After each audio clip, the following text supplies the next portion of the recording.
Subscribe now and press the bell icon. 4 आशीर्वाद। एक बार एक घने जंगल में एक शिकारी शिकार करने पहुंचा।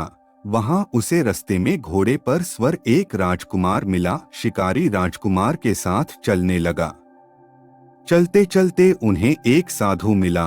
अब वे दोनों साधु के साथ चल दिए। वे चारों जंगल में साथ साथ जा रहे थे। तभी उन्हें एक कुटिया दिखाई दी। वे चारों चलते चलते थक गए थे, सो विश्राम करने के लिए वे कुटिया में रुके। कुटिया में एक बाबाजी बैठे थे। कुछ देर कुटिया में विश्राम करने के बाद वे बाबाजी को प्रणाम करके जाने लगे। बाबाजी ने उन चारों को 4 आशीर्वाद दिए। बाबाजी ने राजकुमार को कहा, राजपुत्र, तुम चिरंजीवी रहो। तपस्वी से कहा, ऋषिपुत्र, तुम मत जियो। साधु से कहा, तुम चाहे जियो चाहे मरो, तुम्हारी मर्जी। और शिकारी से कहा, तुम न जियो न मरो। बाबाजी चारों को आशीर्वाद देकर चुप हो गए।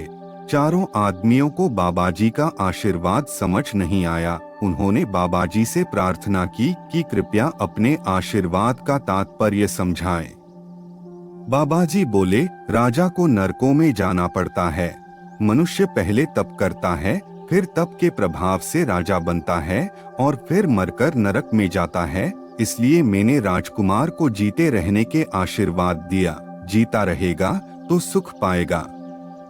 तपस्या करते रहने वाला जिएगा तो तपस्या करके अपने शरीर को कष्ट देता रहेगा। वह मरेगा तो तपस्या के प्रभाव से स्वर्ग में जाएगा अथवा राजा बनेगा।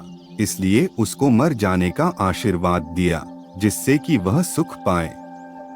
साधु जीता रहेगा तो भजन स्मरण करेगा, दूसरों का उपकार करेगा और मर जाएगा तो भगवान के धाम में जाएगा। वह जीता रहे तो भी आनंद है और मर जाए तो भी आनंद है। इसलिए मैंने उसे आशीर्वाद दिया कि तुम जो चाहे मरो, तुम्हारी मर्जी।